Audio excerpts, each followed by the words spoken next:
Vamos lá, gente. Então, muito boa noite para vocês. Espero que esteja tudo bem com todo mundo. Saudade aí de vocês, da gente estar junto, né? Mas logo logo a gente vai conseguir ficar junto aí em sala de aula.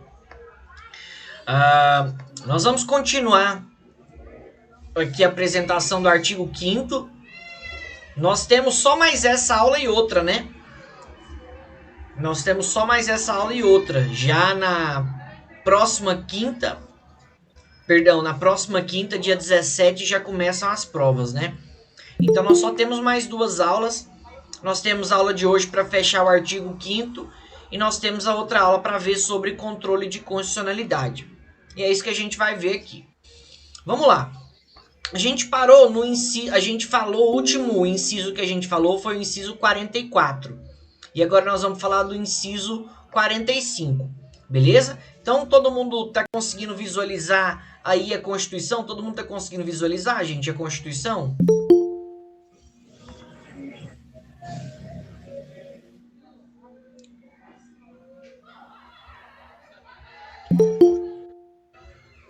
Dá um feedback aí pra mim, gente. Todo mundo tá conseguindo visualizar a Constituição? Sim, né?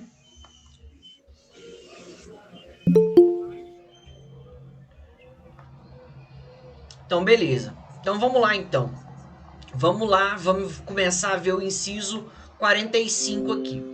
O inciso 45 diz o seguinte: nenhuma pena passará da pessoa do condenado, podendo a obrigação de reparar o dano e a decretação do perdimento de bens ser, nos termos da lei, estendidas aos sucessores e contra eles executados até o limite do valor do patrimônio transferido. Para quem estiver anotando esse inciso ele corresponde ao chamado princípio da intranscendência da pena. Tá? Corresponde ao chamado princípio da intranscendência da pena.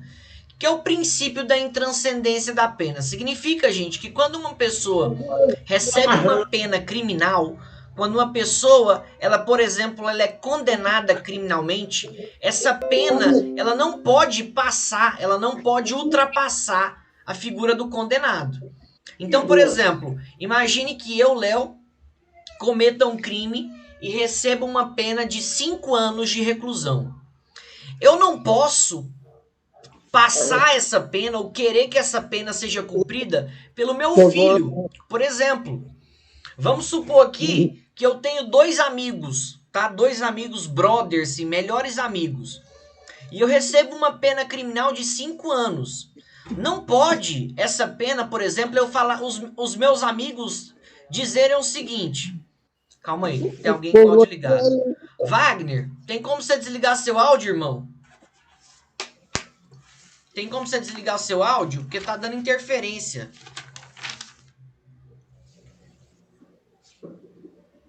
Wagner?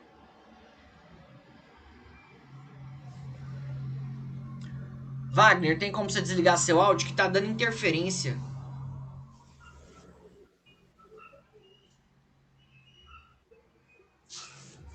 Agora melhorou, gente?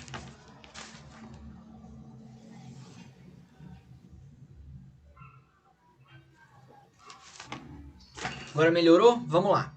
Então vamos continuar aqui.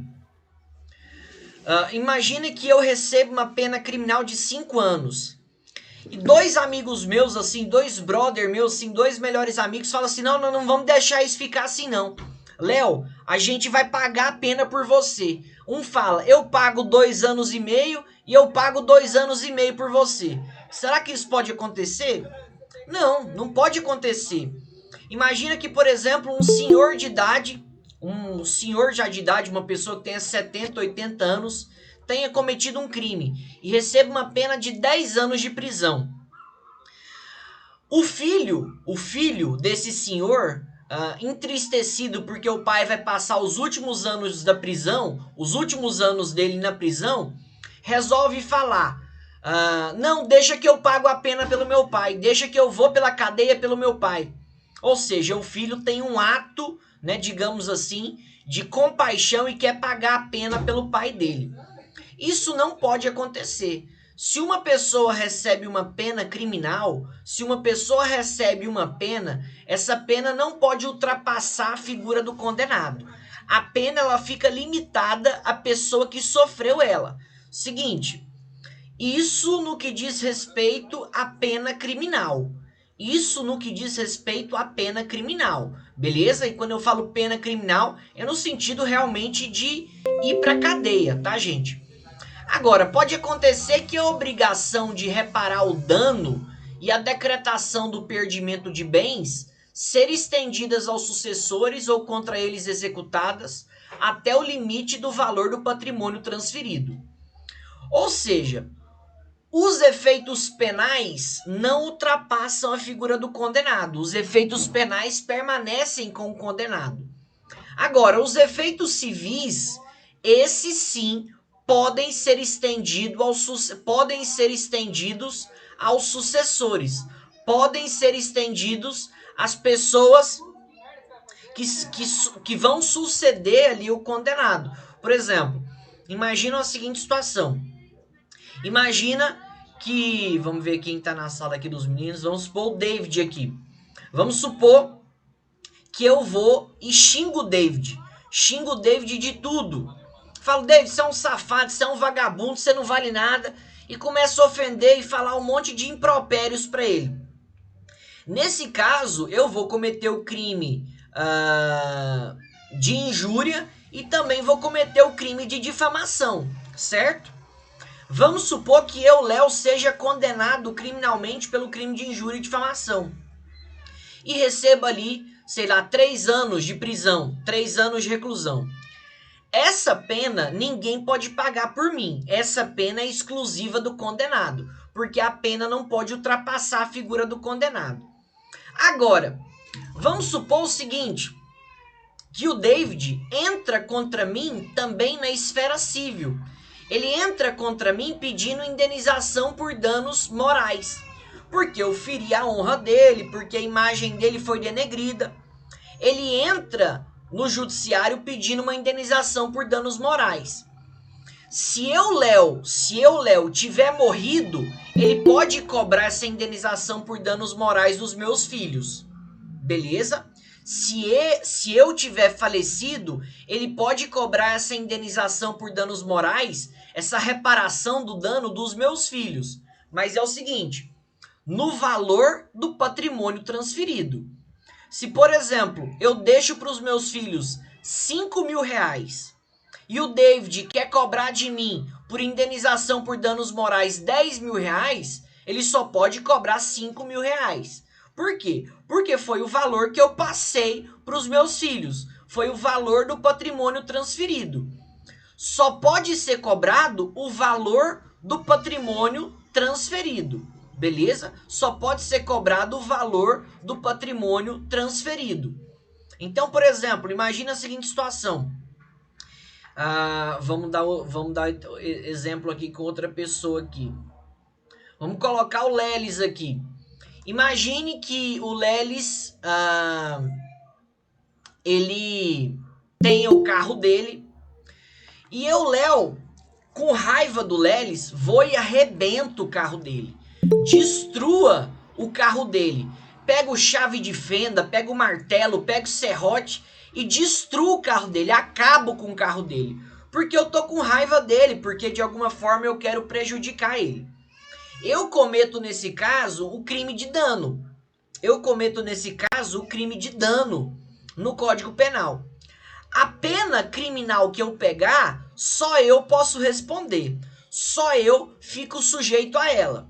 Só que, por exemplo, o carro do Lelis, ele foi destruído, não foi? O carro dele foi destruído. Ele não pode cobrar de mim a reparação do dano? Ele não pode cobrar de mim que o dano seja reparado? Pode. Nesse caso, ele entra com a ação de indenização por dano material. E vamos supor que o prejuízo todo tenha ficado em 50 mil reais. Beleza? Vamos supor que o prejuízo todo tenha ficado em 50 mil reais. Vamos supor que eu tenha falecido e tenha deixado de herança para os meus filhos 20 mil reais. O Lelis pode cobrar dos meus filhos? Pode. Ele pode pedir a reparação do dano para os meus filhos? Pode, mas ele pode até quanto? Até o limite do valor do patrimônio transferido, até 20 mil reais. E aí por que isso, gente? Por que até o limite do valor do patrimônio transferido? Porque é o seguinte, vocês concordam que o que ele vai cobrar dos meus filhos não é o que os meus filhos têm. Eles vão cobrar o patrimônio que foi deixado por mim. Ou seja, ele está cobrando dos meus filhos não o dinheiro deles. Ele está cobrando dos meus filhos o dinheiro que eu deixei para eles. É o meu dinheiro. Só que como eu morri, ele está cobrando dos sucessores. Beleza? Então a cobrança pela reparação do dano e do perdimento de bens é justamente no valor do patrimônio transferido. Beleza? Até aí tudo bem, gente? Deu para entender? Perguntar para vocês, vocês conseguem diferenciar a esfera penal da esfera civil? Vocês conseguem diferenciar isso? O que é a esfera penal? O que é a esfera civil?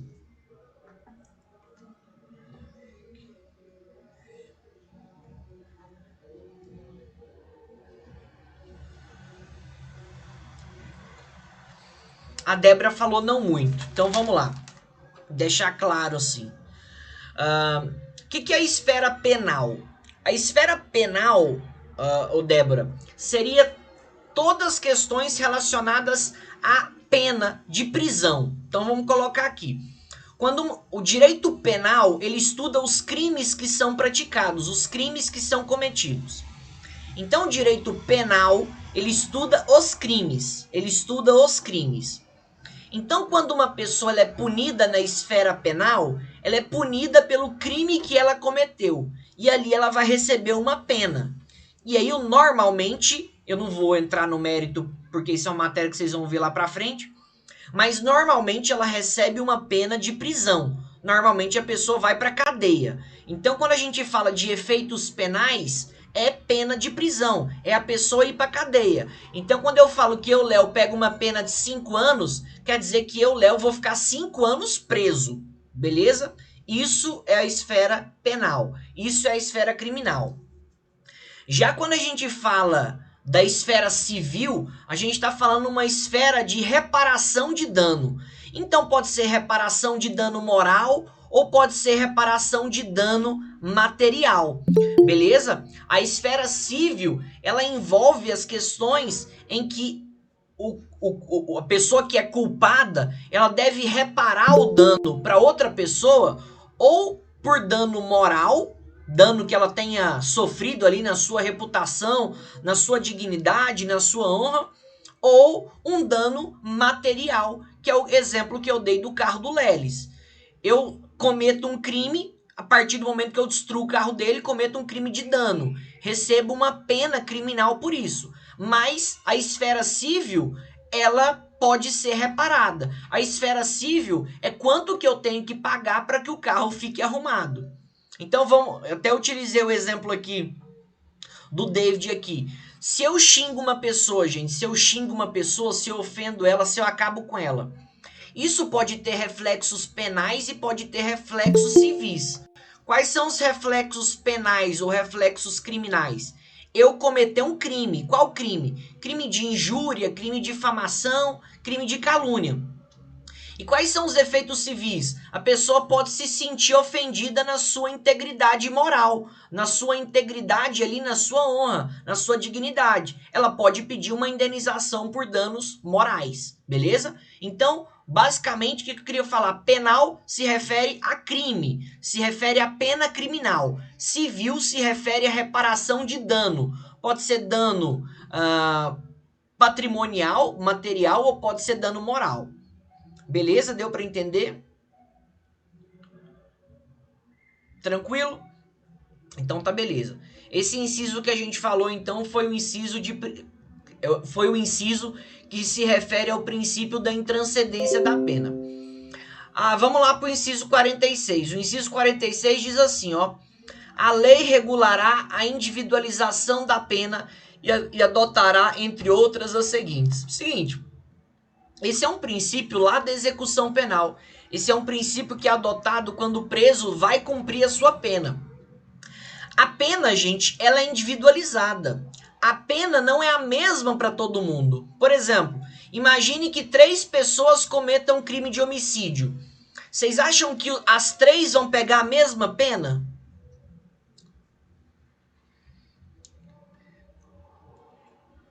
A Débora falou que não. Tem mais alguém que acha que vai pegar? Justamente, o rol não é taxativo nesse caso.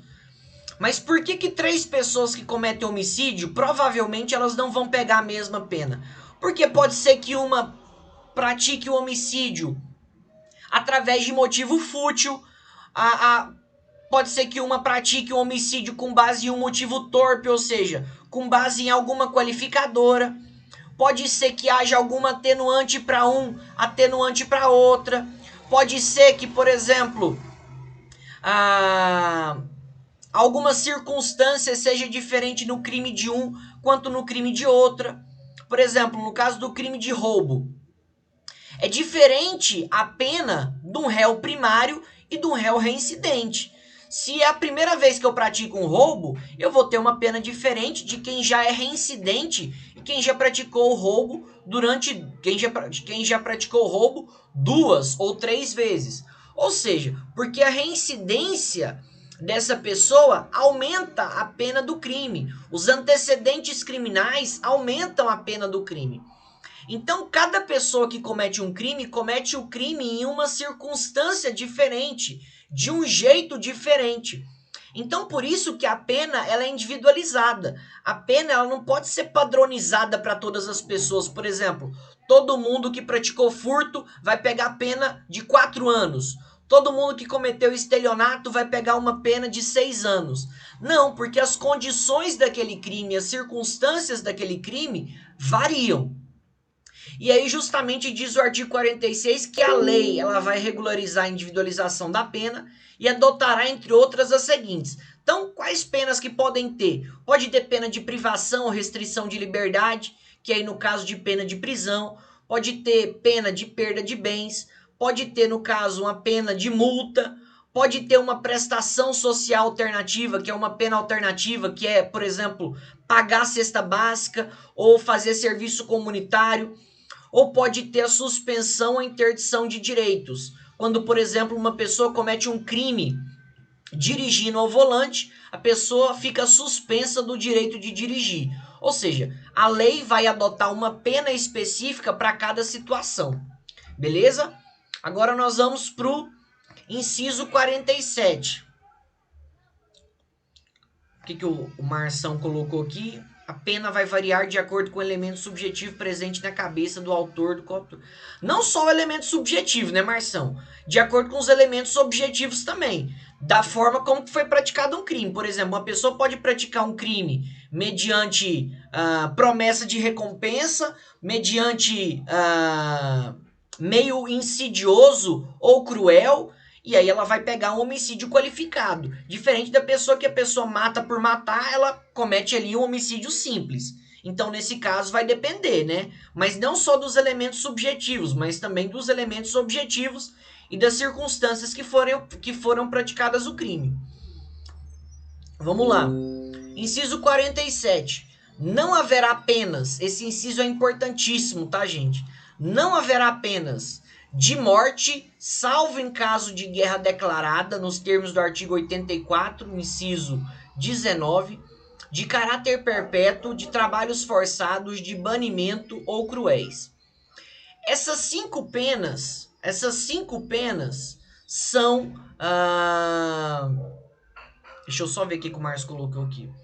Um vai furtar e não sabe que o outro tá armado. Não, mas aí é cooperação dolosamente distinta, né, Marção? Aí é outra situação, né? Aí é outra situação. Isso daí é cooperação dolosamente distinta.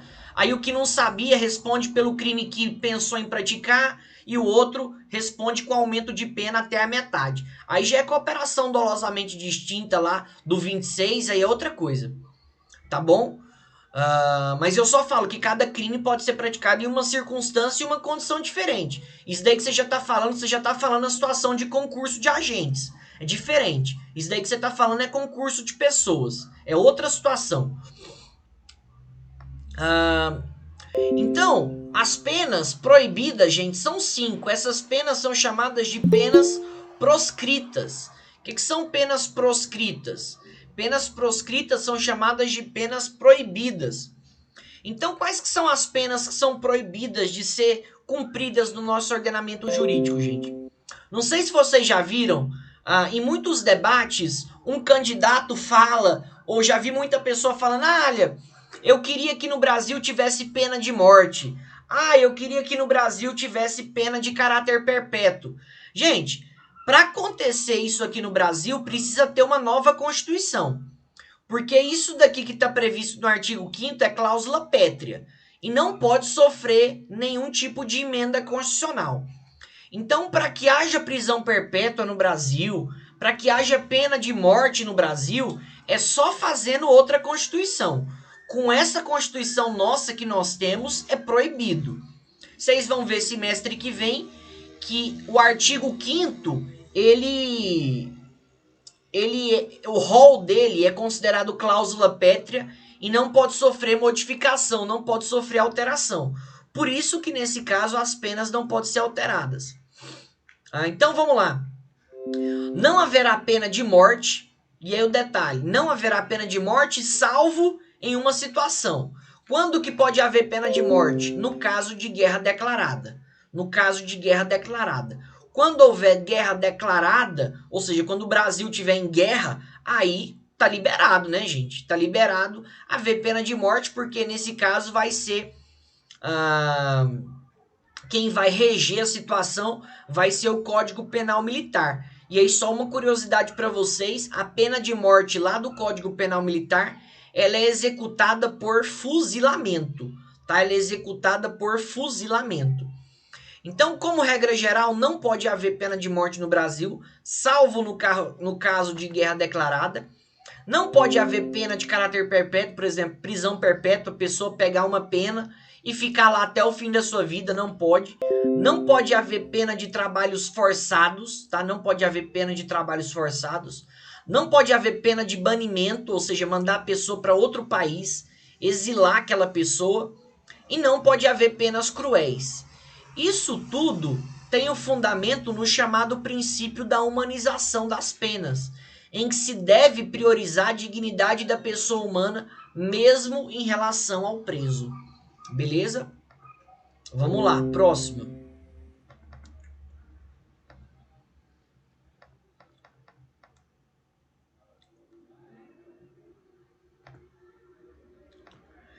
Inciso 48. A pena será cumprida em estabelecimento distinto, de acordo com a natureza do delito, a idade e o sexo do apenado. É também uma forma de individualização da pena, né, gente? Por exemplo, não dá para colocar num presídio de segurança máxima um cara que cometeu um crime de furto. Não dá para colocar numa mesma cela homem e mulher junto. Não dá para colocar na mesma cela um senhor que é idoso de outras pessoas ali que são novas. Não dá para colocar, por exemplo, na mesma cela uma pessoa que cometeu um crime de injúria e o outro que cometeu um crime de organização criminosa. Por quê? A pena deve ser individualizada, não pode haver tratamento igualitário para todos. Não pode haver tratamento igualitário para todos os presos. Lembra que a gente falou da individualização da pena? A pena deve ser aplicada individualmente a cada um. É justamente isso. Olha, a pena ela vai ser cumprida em estabelecimento distinto. Como assim? De acordo com a natureza do delito. Ou seja, determinados tipos de delitos vão para um tipo de presídio. Por exemplo, os crimes mais graves, eles vão para um presídio de segurança máxima.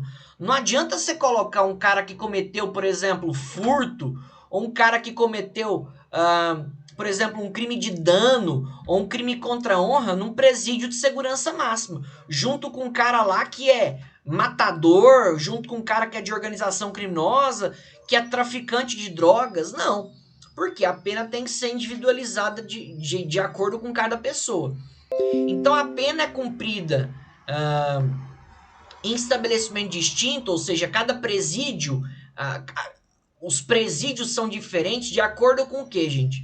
De acordo com a natureza do delito, ou seja, de acordo com o crime que foi praticado, de acordo com a idade, né? De acordo com a idade, não adianta você colocar um cara de 80 anos com um cara que tem 25 ali, não adianta. Até porque as pessoas que são idosas, elas merecem cuidados especiais, ou seja, a pena tem que ser individualizada.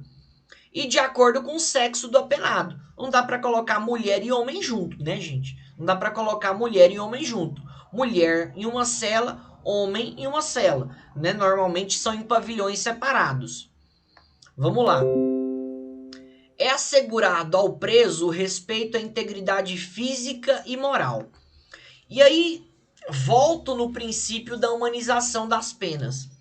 As penas que são aplicadas aos presos, elas devem ser sempre e estar sempre de acordo com a dignidade da pessoa humana.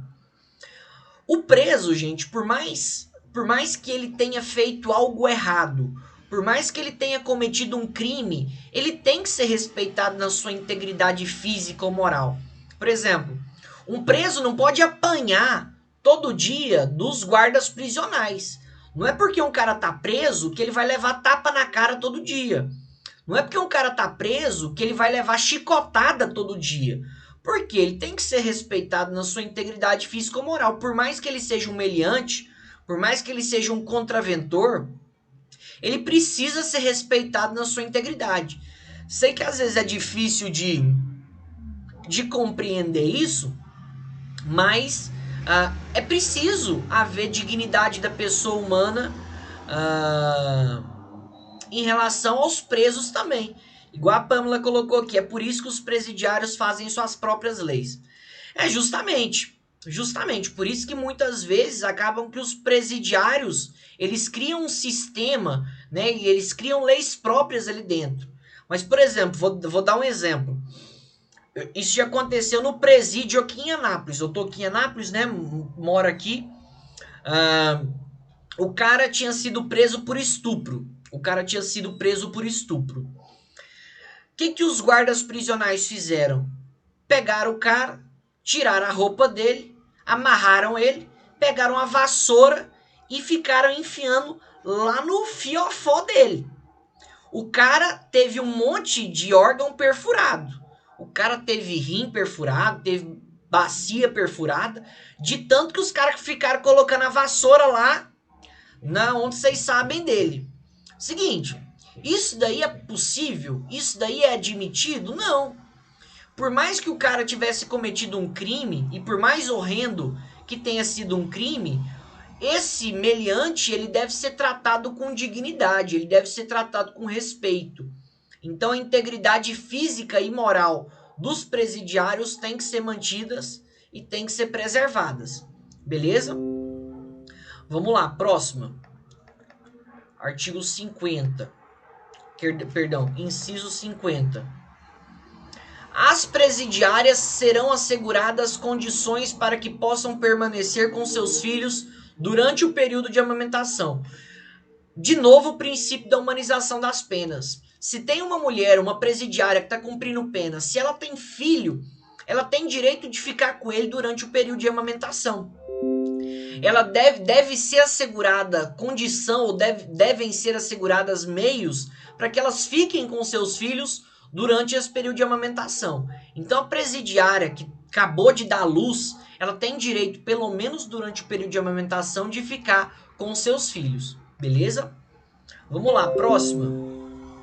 Nenhum brasileiro será extraditado, salvo o naturalizado, em caso de crime comum praticado antes da naturalização ou de comprovado envolvimento em tráfico ilícito de entorpecentes e drogas afins na forma da lei.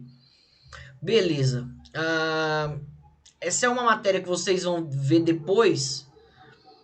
O Robert perguntou o seguinte: quais esses meios? Ficar numa sala própria, tá? Ter a cadeira de amamentação, ter condições de ficar sozinha com o seu filho, não ficar na cela com tanto de gente, né? Com as outras internas, ter uma sala só para ela, ou pelo menos um local que ela possa ficar com o filho dela.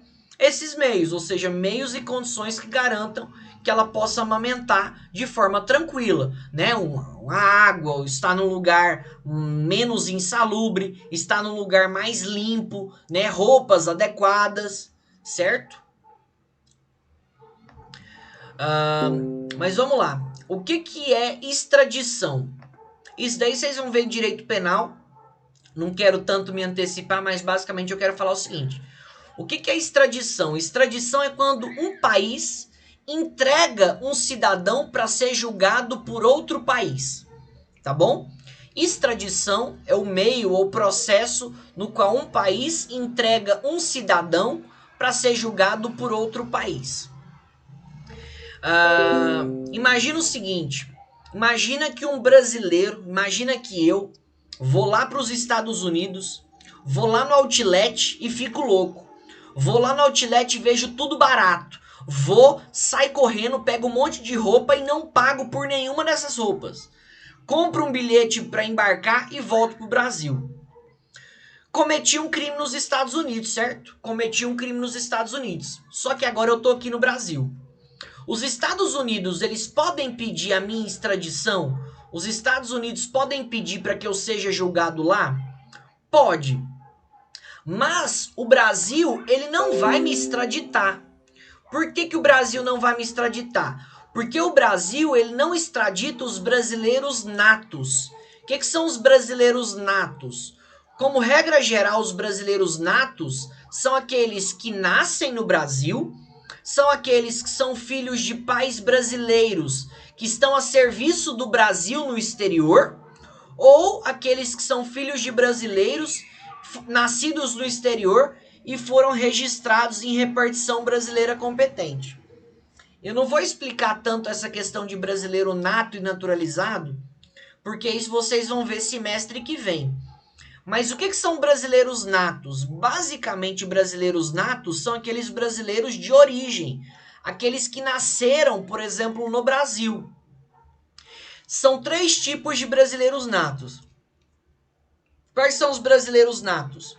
Os que nasceram no Brasil, os que nasceram no exterior, filho de pai ou mãe brasileira que estejam a serviço do Brasil, os que nasceram no exterior, filho de pai ou mãe brasileira que tenham sido registrados na repartição brasileira competente ou venham residir no Brasil depois de atingida a maioridade e optem pela nacionalidade brasileira. Uma das regras de extradição é que o país que pediu a extradição se comprometa na... Justamente, isso mesmo, Marção. Então, esses brasileiros natos, gente, esses brasileiros originários, esses o Brasil não entrega. Esses o Brasil não extradita. Não manda para ser julgado por outro país. Quem que o Brasil manda e pode mandar para ser julgado por outro país? O naturalizado. Quem que é o naturalizado? Aquele que era de outra nacionalidade, aquele que era de outro país e veio para o Brasil e optou por se naturalizar brasileiro. O naturalizado, o Brasil pode extraditar. Como que o Brasil pode extraditar? Se o naturalizado tiver cometido um crime antes da naturalização, por exemplo, se o naturalizado tiver matado alguém antes da naturalização, ou se ele tiver envolvido com tráfico ilícito de entorpecentes, beleza?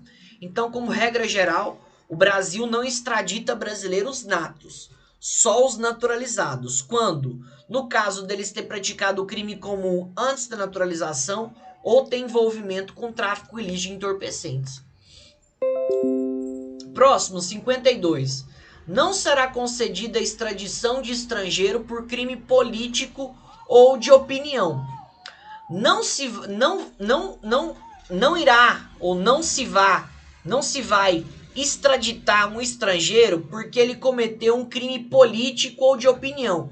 Por ele ter falado alguma coisa, por ele ter feito alguma declaração, por ele ter exposto a público algum tipo de opinião que desagradasse ou ofendesse, por exemplo, o governo do seu país. Então, por exemplo, imagine que tem um estrangeiro aqui no Brasil, vamos supor que ele seja americano, por exemplo, e ele faça uma reportagem ou faça uma matéria acabando com o presidente dos Estados Unidos. O Brasil, ele não vai extraditar esse americano simplesmente por conta desse crime político ou desse crime de opinião, por ter falado algo que ofenda ou algo que de alguma forma ataque a soberania de outro país. Não vai haver extradição de estrangeiro por causa de crime político ou por crime de opinião. Beleza? Vamos lá, próximo. Vamos andar aqui que a gente tem muita coisa para ver aqui. Próximo. Ninguém será processado nem sentenciado senão pela autoridade competente. Isso é um direito, né, gente, que todos nós temos. Nós temos que ser processados justamente pelas autoridades competentes. Eu, por exemplo, se uma pessoa comete um crime, ela não pode ser julgada, por exemplo, por um juiz civil. Um juiz civil. Um juiz da vara de família. Da mesma forma, se uma pessoa, por exemplo, ofende outra por dano, comete uma ofensa em relação a outra por indenização por danos morais, ela ser julgada por um juiz criminal. Ou se uma pessoa compra um celular na internet e quer se arrepender no prazo de 7 dias, ou compra um produto, esse produto está com defeito. Não adianta esse processo ir, por exemplo, para um juiz que cuida da área tributária. Por quê? Porque não é o juiz competente, não é o juiz adequado para julgar aquele processo. E cada pessoa tem que ser julgada pela autoridade competente. Por isso que a gente viu na aula passada o chamado princípio do juiz natural. Por isso que já existem juízes pré-estabelecidos e juízes definidos, tá? Para que cada caso já seja distribuído e seja designado pela autoridade competente. Beleza? Por isso que existem juízes já constituídos, já estabelecidos, para que cada caso vá para o juiz competente e para o juiz adequado. Beleza? Não se pode ser julgado, não se pode um processo correr perante um juiz incompetente, tá? Nesse caso vai ter que ser alegada exceção de incompetência. Inciso 54. Ninguém será privado da liberdade ou de seus bens sem o devido processo legal. Princípio este fundamental, princípio do devido processo legal. Nenhuma pessoa pode ir presa, gente. Nenhuma pessoa pode ir presa, por exemplo, perder a sua liberdade. Ou nenhuma pessoa pode perder, por exemplo, os seus bens, ter os seus bens, por exemplo, penhorados, se não houver um processo. Se não houver um processo em que seja definido essas situações. Uma pessoa não vai presa se não existir um processo. Uma pessoa não perde os seus bens se não existir um processo. É necessário justamente um processo, e um processo devidamente legal, um processo instruído, um processo adequado, de acordo com a lei, para que essas decisões possam ser tomadas.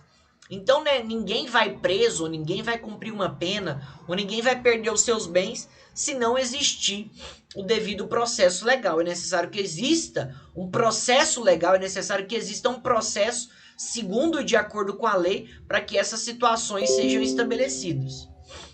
Vamos lá.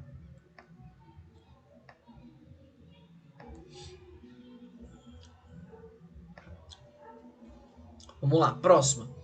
Aos litigantes em processo judicial ou administrativo. Nossa, agora fui tudo pra cima aqui, que bobeira. Calma aí.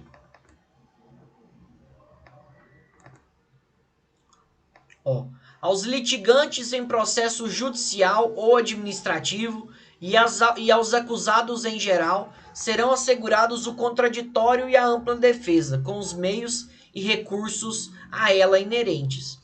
Então é o seguinte, gente, a todas as pessoas que estão participando de um processo, a todos os litigantes, e aí pode ser processo judicial, como pode ser processo administrativo, e todos os acusados em geral, a todo mundo é garantido o contraditório e a ampla defesa. A todo mundo é garantido e é possibilitado que a outra pessoa exponha o seu lado, exponha a sua versão. Justamente porque tudo que é alegado, gente, pode de alguma forma ser rebatido. Tudo que é alegado, de alguma forma, pode ser contrariado. Ou seja, tem que se analisar as duas versões. Não só a versão do autor, mas também a versão do réu. Então a todo mundo é assegurada essa possibilidade de se defender. E aqui nós temos a chamada autodefesa. É a possibilidade dos litigantes em processo judicial ou administrativo apresentarem a defesa dos seus fatos, apresentarem as razões porque não concordam com aquilo. Percebam, ampla defesa é diferente do que a gente viu lá no Tribunal do Júri semana passada. Vocês lembram qual que era o princípio lá do Tribunal do Júri?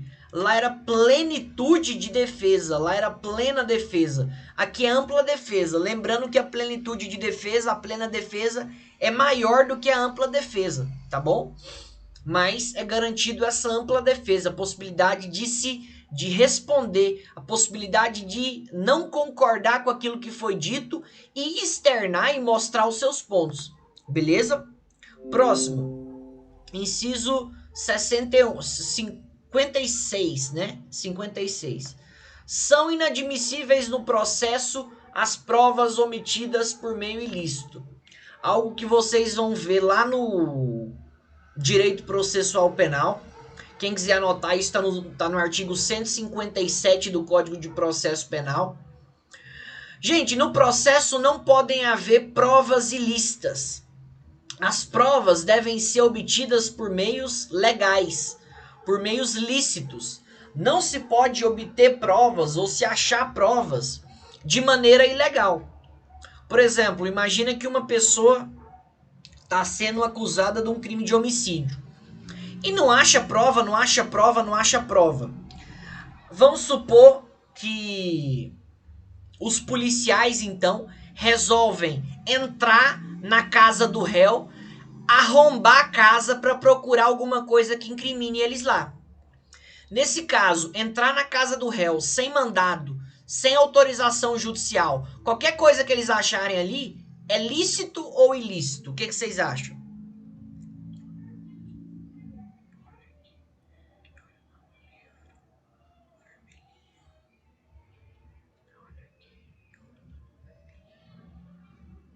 Ilícito, porque eles acharam objetos. Não, eu tô falando sem ser situação de flagrante delito. Eu tô falando situação que eles entraram lá na casa do réu, arrombaram para achar alguma coisa lá. Nesse caso é ilícito. Ou vamos supor outra situação aqui. Determinado crime, vamos supor crime de tráfico de drogas. Não acha nenhuma prova, não acha nenhuma prova, não acha nenhuma prova. O que a Polícia Civil faz? Vamos interceptar. Vamos pegar uma interceptação telefônica para ver qual que é o caminho dessa droga. Vamos pegar uma interceptação telefônica para ver se a gente acha algum resquício do crime que aconteceu. Se essa interceptação telefônica não foi autorizada pelo juiz, o que vocês acham que é? Prova lícita ou ilícita? Vale essa prova? Ilícita, certo? Ou, por exemplo, imagina que a fim de achar o réu, vamos supor que o réu comete um crime de roubo e ele tá foragido. Procura, ele não acha. Vai atrás de um conhecido dele e começa a torturar ele, até ele falar onde é que o réu tá. Então tortura uma pessoa para achar onde é que o réu tá, até ele falar. Nesse caso, a prova vai ser admitida? Não vai ser admitida. Essa prova vai ser lícita. E o que acontece com essa prova? Ela é desentranhada dos autos. Essa prova é tirada dos autos e depois ela vai ser incinerada, né? Depois ela vai ser queimada dos autos. Beleza? Então, essa prova ilícita aí, ela é desentranhada dos autos. Ela não vale. Então, é inadmissível no processo prova ilícita. Vamos lá. Agora nós vamos falar aqui para um inciso aqui que vai dar pano para manga. Inciso 57. Ninguém será considerado culpado até o trânsito em julgado de sentença penal condenatória. Para quem estiver anotando, esse princípio se chama princípio da presunção de inocência, tá? Para quem estiver anotando, chama princípio da presunção de inocência.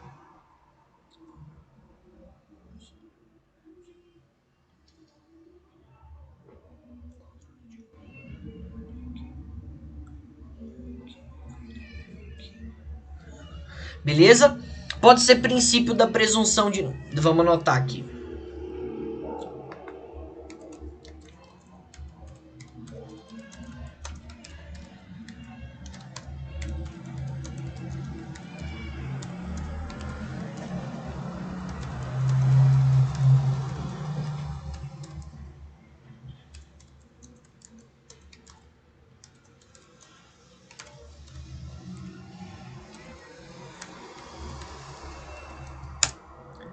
Beleza? Tranquilo? Princípio da presunção de inocência ou princípio da não culpabilidade.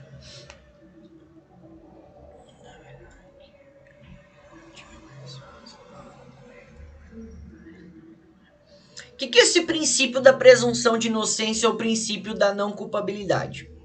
Esse princípio diz o seguinte: ninguém será considerado culpado até o trânsito em julgado de sentença penal condenatória. Vocês sabem o que é trânsito em julgado? O que é coisa julgada? A gente falou aula passada, não é? Vocês lembram?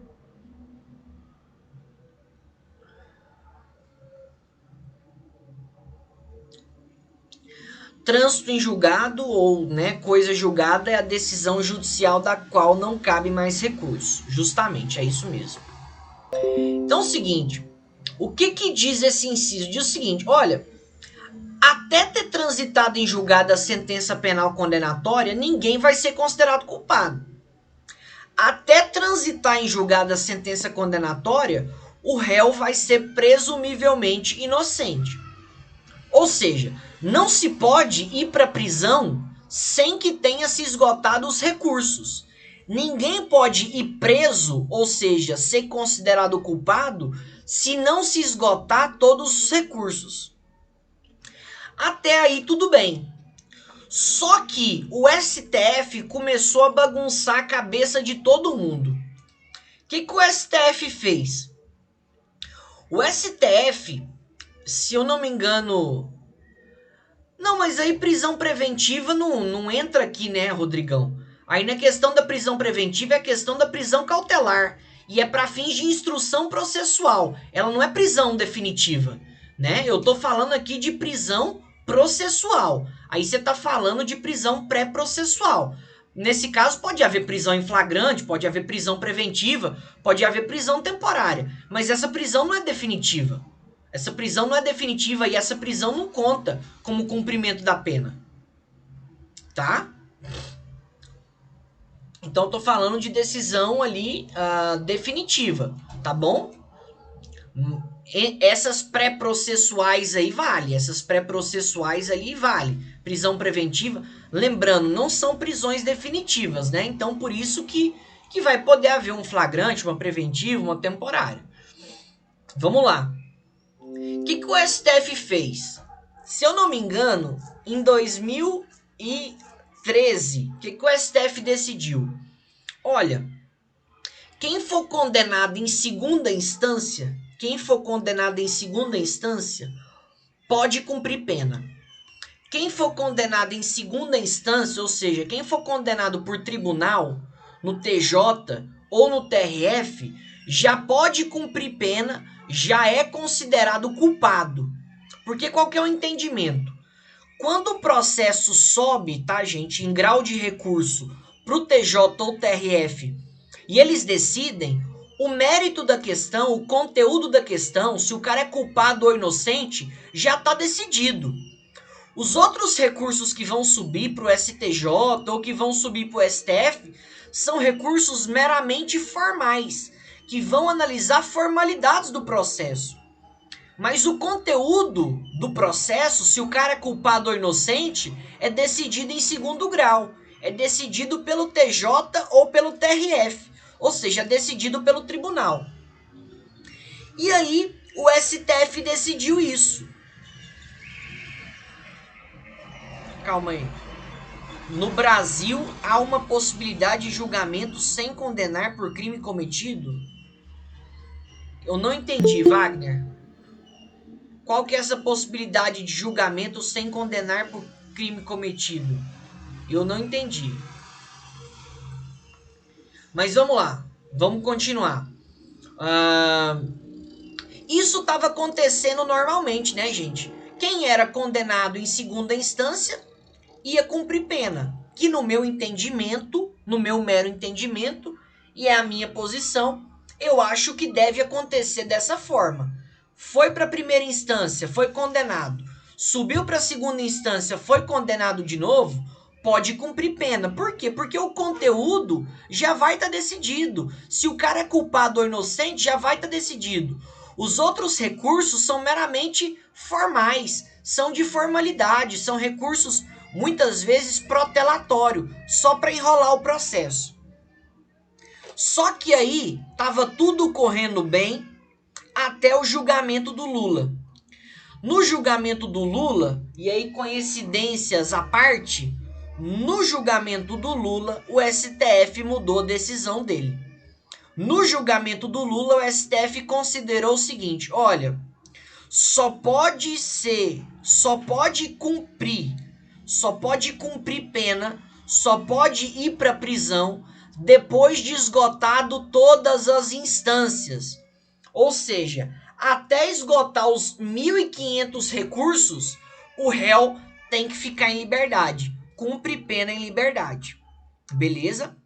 Então essa foi a opinião do STF, que foi mudada especificamente para o caso, né, do Lula. E aí todos os presos que estavam cumprindo pena em segunda instância foram mandados embora e foram para casa e foram soltos. O que acontece nessa situação, tá, gente, de prisão em segunda instância? Hoje não se pode prender em segunda instância. Hoje tem que esperar passar todos os recursos. E qual que é o problema disso? No Brasil nós temos muitos recursos e a maioria desses recursos são recursos protelatórios. São recursos normalmente para adiar o processo, são recursos para demorar o processo. E aí o STF com essa decisão ele acaba beneficiando muita gente, beleza? Ou seja, menos gente vai presa. Mas, ok, né? Faz parte. Então, esse princípio da presunção de inocência hoje é entendido de forma absoluta e é o entendimento do STF que demais, Marção, demais, cara. Demora tanto que muitas vezes prescreve. Justamente. Demora tanto julgar o recurso que normalmente, muitas vezes, prescreve a ação. Então, até que se transite em julgado, até que se esgote os recursos, todas as pessoas são presumivelmente inocentes. Beleza? Vamos lá. Próximo. 58. O civilmente identificado não será submetido à identificação criminal, salvo nas hipóteses previstas em lei. O que diz o seguinte, gente, a pessoa que foi identificada civilmente, a pessoa que foi identificada pelo seu RG, a pessoa que foi identificada pelo seu CPF, a pessoa que foi identificada civilmente, ela não precisa se submeter à identificação criminal, olhar os antecedentes criminais dela, a ficha criminal dela. Ela não precisa ser identificada criminalmente. Basta a identificação civil. Hoje a regra é a identificação civil. A identificação civil.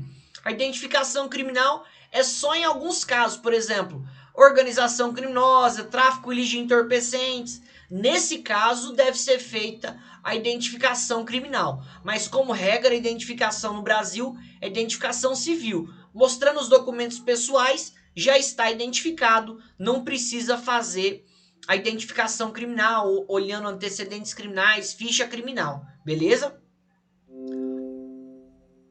Vamos lá.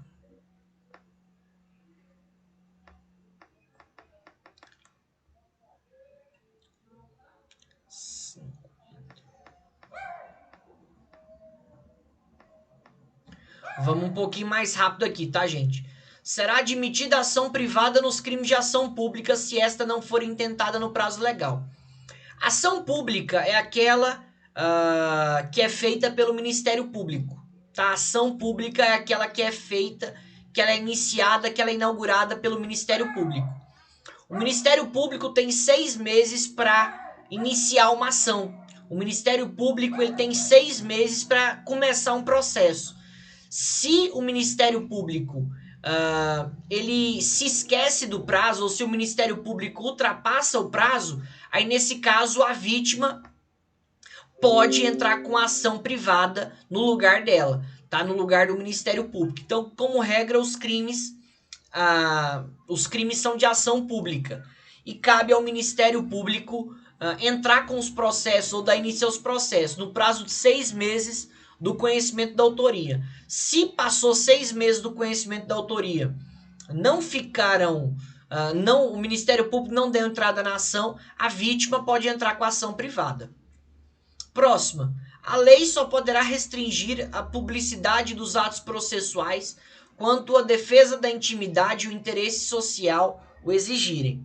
Então é o seguinte, gente. Como regra geral, os atos processuais eles são públicos. Por exemplo, os processos eles são públicos. Qualquer pessoa pode dar uma olhada nos processos. Se vocês quiserem, vocês podem ir lá no Projude e fazer consulta pública.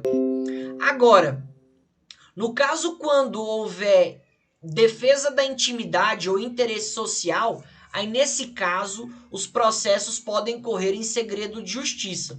Por exemplo, divórcio, adoção, tá? Divórcio, adoção, causas que envolvam família, esses processos são sigilosos, tá? Salvo o quê? Não entendi. Como é que é, Pamela?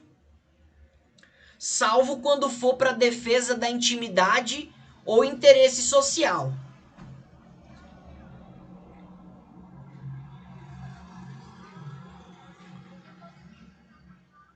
Então, por exemplo, os casos de família, né, os casos de adoção, os casos de divórcio, esses casos aí, eles correm em segredo de justiça.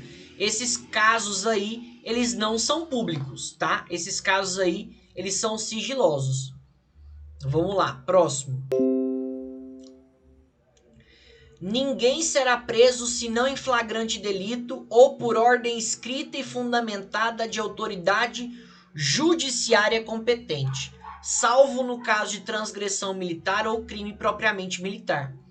É o seguinte, gente, ninguém vai ser preso se não for por flagrante delito, ou seja, se tiver cometendo o crime ou se acabou de cometer o crime ou fugiu depois de cometer o crime, ou por ordem escrita e fundamentada de juiz. Ninguém vai ser preso se não for por essas situações. Até mesmo a situação de prisão temporária, prisão preventiva, precisa ser autorizado pelo juiz. Então, é preciso deixar claro, ninguém será preso se não em flagrante delito ou por ordem escrita e fundamentada de juiz. Grava essa parte aqui, por ordem escrita e fundamentada de autoridade judiciária competente. Eles amam trocar em recurso, eles amam colocar autoridade policial competente. Não é autoridade policial competente, é autoridade judiciária competente.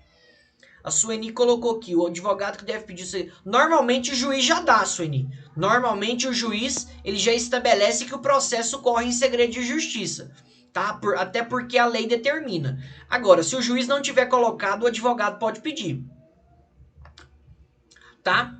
Então ninguém pode ser preso senão em flagrante delito ou por ordem escrita e fundamentada de juiz, salvo nos casos de transgressão militar ou crime propriamente militar. Que aí, gente, são situações internas.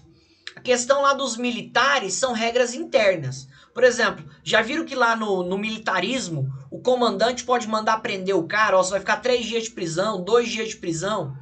Nesse caso, nas regras militares pode haver prisão direto e não precisa de nenhum juiz para isso, tá? Não precisa de nenhum juiz para isso.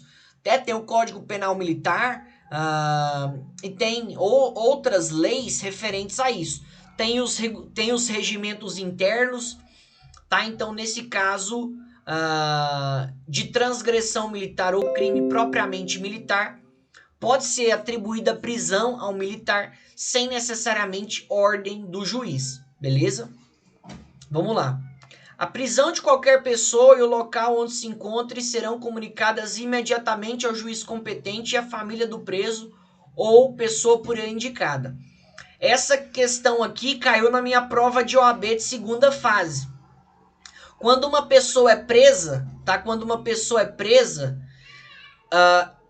deve ser comunicado imediatamente essa prisão ao juiz, à família do preso ou por pessoa por ele indicada. Já viu aquelas coisas lá de filme que o cara fala assim, você tem direito a um telefonema? Você já viu aquelas coisas de filme? Você tem direito a um telefonema, você quer telefonar para quem? Ou seja, é para avisar a família ou para avisar a pessoa por ele indicada. Então, a partir do momento da prisão, tá? A partir do momento da prisão, onde a pessoa está preso, isso vai ser imediatamente comunicado ao juiz e à família do preso ou a pessoa por ele indicada. Vamos lá. O preso será informado de seus direitos, entre os quais de permanecer calado, sendo-lhe assegurada a assistência da família e do advogado. O preso, ele vai ser informado dos seus direitos, tá? Os policiais devem informar o preso dos seus direitos. Um desses direitos é o direito de permanecer calado. Ele não é obrigado a falar nada, muito menos, né, para se incriminar. Então, ele não é obrigado a falar nada. Ele tem o direito de permanecer calado. E é assegurada a assistência da família e do advogado. Não existe preso sem advogado, tá? Não existe preso sem advogado. O preso deve comunicar ou deve ser comunicado a um advogado.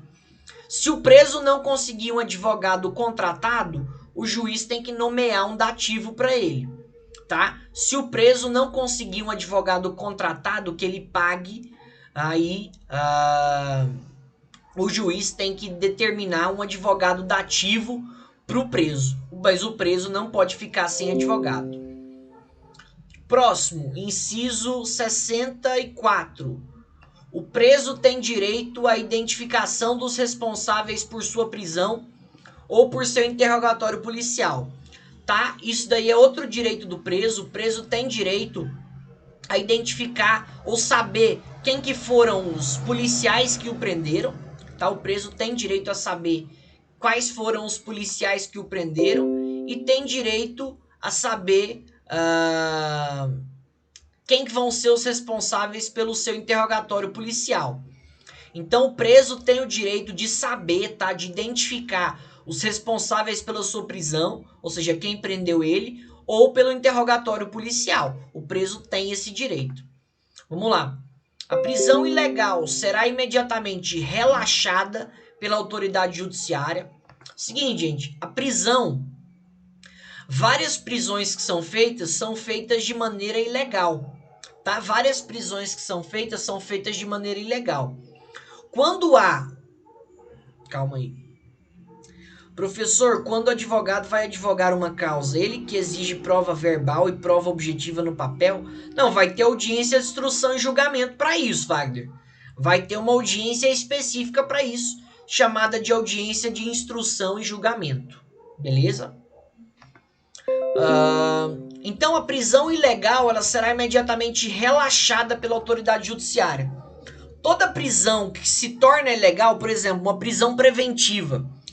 Uma prisão preventiva ela deve durar um tempo razoável e sendo necessária ali para o processo. Se a prisão ela se estende demais, ou seja, estão deixando o réu lá, essa prisão se torna ilegal. Nesse caso, essa prisão tem que ser relaxada.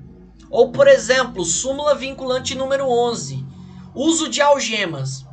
Deve-se utilizar algemas em toda prisão, gente? Não. Deve-se utilizar algemas só no caso de risco de fuga ou quando o preso coloca em risco a segurança de pessoas ou coloca em risco a segurança dos policiais. Se for utilizada algema indevidamente, essa prisão vai ser ilegal e ela vai ser relaxada. Ô Pedrão, você perguntou aí assistência judiciária em que sentido aí? Não entendi. Fala aí de novo.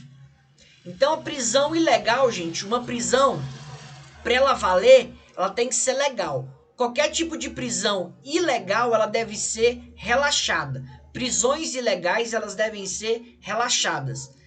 A prisão ilegal, o sinônimo dela é de relaxamento, tá? De prisão, é de relaxamento de prisão.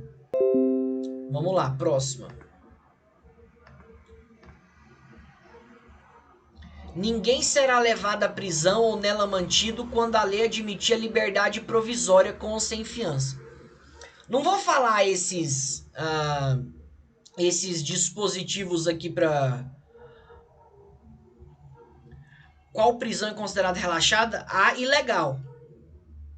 A ilegal que é considerada relaxada. Não é que é considerada. A prisão ilegal ela deve ser relaxada. É porque existem duas terminologias, revogação de prisão e relaxamento. Revogação de prisão é em outra situação, quando ela se mostra inconveniente. Relaxamento é quando a prisão é ilegal. Tem alguns incisos aqui, gente, que eu não vou falar com vocês, porque vocês vão ver em outras matérias, tá? Mas eu vou só passando aqui por cima. Ninguém será levado à prisão ou nela mantido quando a lei admitir liberdade provisória com ou sem fiança. Olha, a pessoa quando ela é presa, a pessoa quando ela é presa...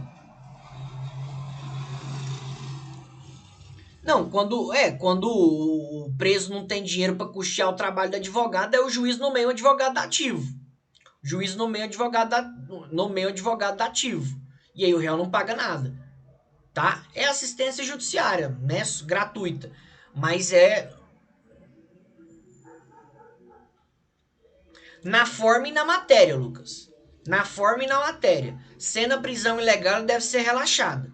Tanto na forma, por exemplo, exemplo que eu dei na súmula vinculante, número 11, ou quando, por exemplo, se prende ao mesmo tempo ou independente, como assim? Não, pode ser uma hora na forma, pode ser uma hora na matéria. Ué. Pode ser uma hora na forma, outra hora na matéria. Pode ser uma prisão na forma, pelo menos, por exemplo, pelo uso de algemas, e pode ser uma prisão na matéria, porque a prisão preventiva se mostrou não mais necessária. Beleza? Quando a pessoa é presa, gente, há um instituto no direito processual penal que é a chamada liberdade provisória. Vou dar o exemplo da fiança que fica mais caro.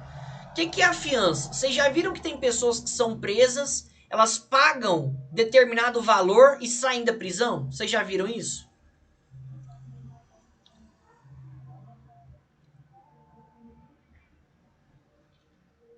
Sim, né? Esse instituto se chama liberdade provisória com fiança. Então, quando for possível que uma pessoa pague um valor de fiança ou seja liberado provisoriamente sem fiança, a pessoa não é obrigada a continuar presa e nesse caso a pessoa nem presa vai. Beleza? Vamos lá. Não haverá prisão civil por dívida, salva do responsável pelo inadimplemento voluntário e inexcusável de obrigação alimentícia do depositário infiel. Então é o seguinte, gente, como regra geral, todo mundo só pode ser preso criminalmente, né? Todo mundo só pode ser preso se cometer um crime. Hoje ainda existe uma possibilidade de prisão civil, que é a prisão civil por dívida. Mas quando que cabe essa prisão civil por dívida? Somente no caso de débito alimentício. Só no caso do pai ou a mãe atrasar a pensão, tá? Então, regra geral, não é permitida a prisão civil por dívida. Tem uma exceção, qual? No caso de atraso ou demora na obrigação alimentícia, tá? Ou seja, no caso de pensão alimentícia. Essa parte aqui que fala do depositário infiel foi revogado implicitamente pelo Pacto São José da Costa Rica. Beleza? Bacana. Eu não vou falar dos remédios constitucionais agora. Eu vou falar aula que vem. Nós vamos falar do habeas corpus, do mandado de segurança, do mandado de segurança coletivo. Nós vamos falar aula que vem deles. Vou falar só o finalzinho aqui pra gente acabar os incisos aqui. Depois eu falo deles aula que vem e aí depois a gente vai para controle de constitucionalidade. Vamos falar de alguns aqui, olha. Qualquer cidadão é parte legítima para propor ação popular que vise anular ato lesivo ao patrimônio público ou de entidade que o Estado participe, à moralidade administrativa, ao meio ambiente, ao patrimônio histórico e cultural, ficando salvo comprovada má-fé, isento de custas judiciais e do ônus da sucumbência. Não, isso daqui vou falar aula que vem também, que não deixa de ser parecido com remédio constitucional. Vou falar especificamente dele semana que vem. Vamos lá, vamos falar desses últimos 5 aqui. Olha, o Estado prestará assistência jurídica integral e gratuita aos que comprovarem a insuficiência de recursos. É aquela situação, todo mundo tem direito a entrar com processo no judiciário. E se a pessoa não tiver dinheiro para pagar o processo, ela pede assistência jurídica. Ela pede assistência judiciária.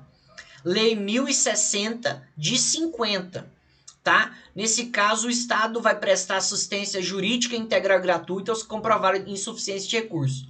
Hoje, na prática, o que o pessoal tem pedido? O que o juiz tem pedido? Imposto de renda. Se vê que o imposto de renda é muito baixo, o juiz concede assistência judiciária gratuita e a pessoa não precisa pagar pelas custas processuais. Vamos lá. O Estado indenizará o condenado por erro judiciário, assim como que ficar preso por tempo além do tempo fixado na sentença. Ó, gente, o Estado, ele deve indenizar a pessoa. O Estado tem responsabilidade civil com a pessoa quando ele comete um erro judiciário, por exemplo, condena alguém que é inocente, e fica bem claro que é um erro judiciário. Exemplo disso é o caso dos irmãos Naves. Ou quando a pessoa fica presa além do tempo fixado na sentença. Era para a pessoa ficar presa 2 anos, ela fica lá 10 anos. Nesse caso, o Estado tem que indenizar a pessoa. Olha, são gratuitos para os reconhecidamente pobres na forma da lei o registro civil de nascimento e a certidão de óbito. Na verdade, eles não são nem para os pobres, tá? Isso daí são para todo mundo. O registro civil de nascimento e a certidão de óbito, tá? Então são gratuitos para os mas a Constituição diz para os reconhecidamente pobres. Mas é gratuito para todo mundo, basicamente. São gratuitos para os reconhecidamente pobres na forma da lei o registro civil de nascimento e a certidão de óbito. São gratuitas as ações de habeas corpus. São gratuitas as ações de habeas corpus, habeas data. Isso daqui a gente vai falar semana que vem. A todos no âmbito judicial e administrativo são assegurados a razoável duração do processo e os meios que garantam a celeridade da sua tramitação. Ou seja, gente, em qualquer âmbito, seja no âmbito administrativo, seja no âmbito civil, a todos é e fica assegurado a razoável duração do processo. Que o processo não demore tanto, que o tempo que o processo corra seja um tempo razoável, seja um tempo adequado, seja um tempo proporcional. Infelizmente a gente vê isso só na teoria, na prática a gente não vê. Beleza? Gente, então é isso. Tranquilo? Vamos parar por aqui. Semana que vem a gente fecha com remédios constitucionais e com controle de constitucionalidade. Beleza?